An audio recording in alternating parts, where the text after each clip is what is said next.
Hello, it's Randi Rhodes. Here's a clip from our show, and go to randirhodes.com for the whole thing and a podcast. Buy a stinking podcast. Mary had a little man. The fall. We believe that all men are created equal. To the magnificent mosaic that is America. From radio beacon to radio beacon. I have a dream today. Change has come to America. Believe me. Knock, knock. Who's there? It's a figment of your imagination. Randi Rhodes Show. Turn up your mind. Thank you to my sisters in service. Thank you all so much for being here.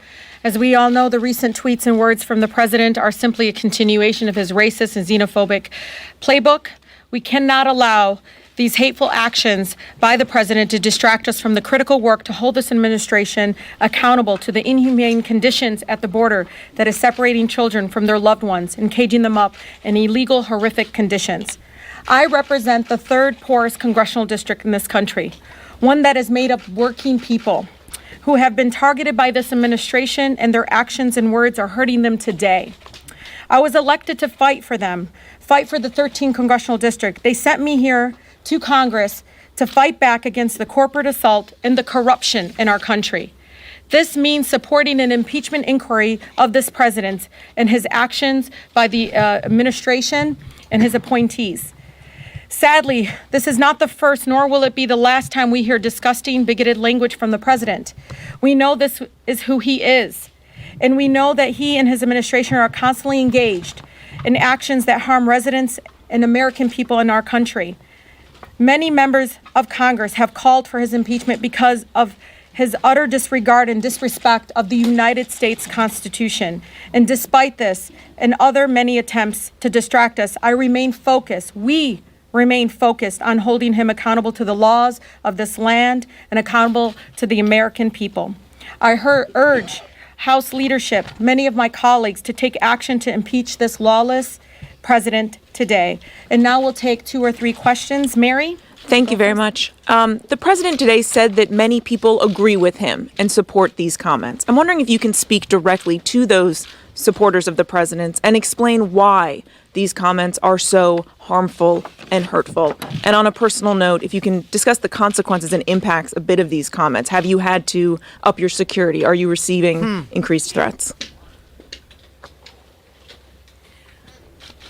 I would just say that the experience that he offered is in contradiction to the experience that I have every day, including in the airport on my way here. There were many people who approached me and who said, I disagree with some of your policies. I'm an independent, I'm a Republican, but I think what he did was wrong. And he won't apologize, but I am going to apologize. So I have experienced nothing in the wake of those comments, again, but words of denouncing these xenophobic, bigoted words. But again, this is a distraction, and we should not take the bait. We can sit here and continue to recycle his hateful rhetoric, of which I cannot feign surprise or inflated outrage, because he is, if nothing else, predictable. What we are focused on are the hateful policies that are draconian and oppressive and life-threatening and family-separating that is being rolled out by this administration every day. These girls are amazing, I have to say. So there is the press conference that was held to respond to the president's seriously deranged, racist rant that went on all weekend and this morning. You know, we do have real things in this country that are killing us. We have an opioid epidemic that he's lifted no finger to solve. We've got a housing issue, obviously, with affordable housing not available in our major cities, people sleeping on the streets, and in tents here too. You've got this horrendous policy of child separation, which is just Sophie's choice. I mean, it is such a throwback to the Germany that our parents, our grandparents in some cases, fought against because it was xenophobic and racist and ugly and horrific. and you have a problem in the neighboring countries, our neighboring countries. You know, these countries are also part of America. They're Central America. And they're very close by. And the reason why places like Guatemala are so uninhabitable is because of the corruption that goes on there. And, you know, 10 years ago, we started doing something about the corruption. We started getting involved in getting rid of some of the more corrupt individuals who are running those countries. And now Donald Trump gives them, the corrupt ones, safe harbor. He tells them, hey, do whatever you want. You know, I mean, you have people in Guatemala that for a decade before Donald Trump entered office were providing all kinds of critical information and prosecuting hundreds and hundreds of anti-corruption cases in Guatemala. You had an international commission against impunity in Guatemala that was working with the UN, that was working with the United States, anti-corruption crusaders that were getting help from the United States between 2014 and, the launch of this presidency.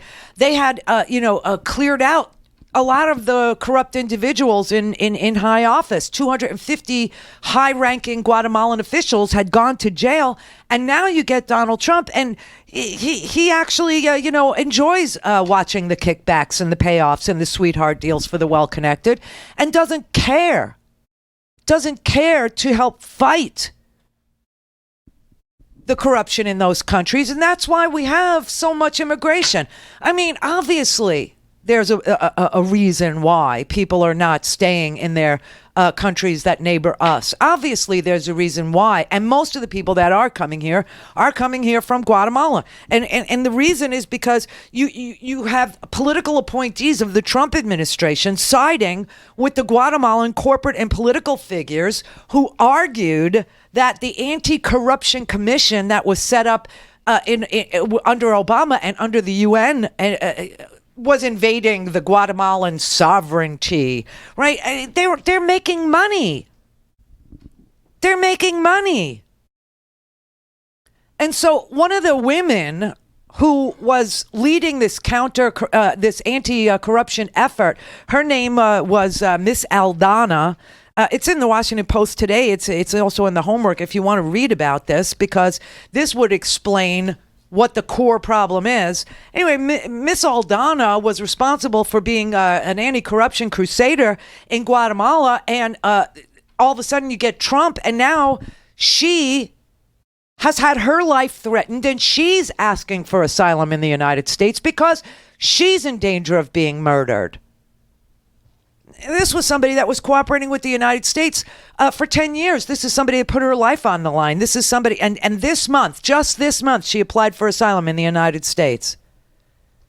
Because the current president of Guatemala, Mr. Morales, who she pointed a finger at and was able to show that he was part of the corruption in Guatemala. He was part of the siphoning off of the money. He was depriving the citizens of, things that would be normal and decent, like water and their own land. And these companies were coming in there, taking these little coffee farms away so that they could, have agribusiness down there and throw people off their land and create this environment where even the people who were eking out a living on their own land don't have their own land anymore, stealing their land. She pointed a finger at the current president, and now our president is working with the current president to steal that money to allow those people to lose their land. She actually won, Miss Aldana won an International Women of Courage Award. Secretary of State then, John F. Kerry, lauded her as fearless in prosecuting corruption and pushing reforms. And now she needs asylum in the United States because her life is in danger under a Trump administration and a Morales administration. It's so sad. Yes, there's a real reason why people are running away. There's a real reason, and it's all corruption, and it's here. We have it here too. And if you think that that North America or America is somehow immune to the things that happen when the government is so corrupt, you're wrong. These women, they They are fighting the good fight. These women are calling out corruption. These women are showing you fascism. These women are trying to fight for health care for everybody. These women are the ones that are interested in fighting the opioid epidemic. These are the women. These are the people that fight for the American who's working, 40 hours a week and can't pay the rent because minimum wage is $7.25. These are the people who are fighting for you. Donald Trump is stealing from you. I mean, the Tea Party. They were so energized by the debt and the deficit, right? That was their cause majeure. That was what they were fighting for. Oh, Obama, he spent all the money on the stimulus package. Oh, Obama this, Obama. Yeah, you know what? The spending now is so off the charts. So he could transfer the wealth from taxpayers to the richest corporations who had a zero effective tax rate to begin with. It's total uber corruption. Go to RandiRhodes.com for the whole thing and a podcast. Buy a stinking podcast.